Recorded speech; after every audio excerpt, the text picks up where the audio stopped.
Okay, so there's two different types of Bluetooth that we're going to use to pair to the hearing aids. So the first thing you want to do is put it into pairing mode.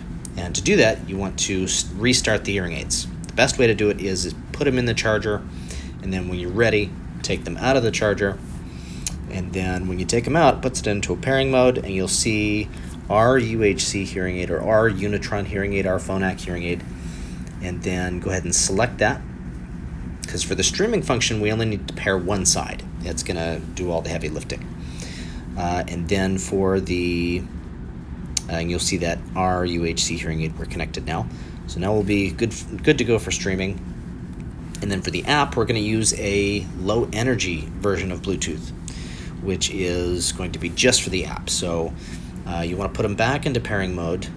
And again, to do that, you put them into the charger or open the battery door, whichever is applicable, and then take them out of the charger again. And then we're going to hit continue.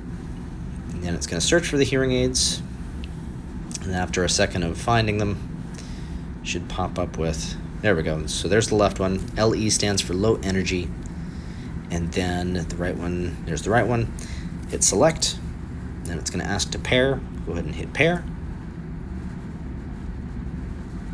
And then it'll do it again. For the left one, hit pair.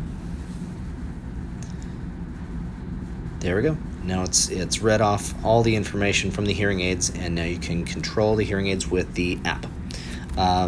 So again, there's two different types of Bluetooth that we're using, one for the app and one for the streaming. Low energy for the app and regular for the streaming.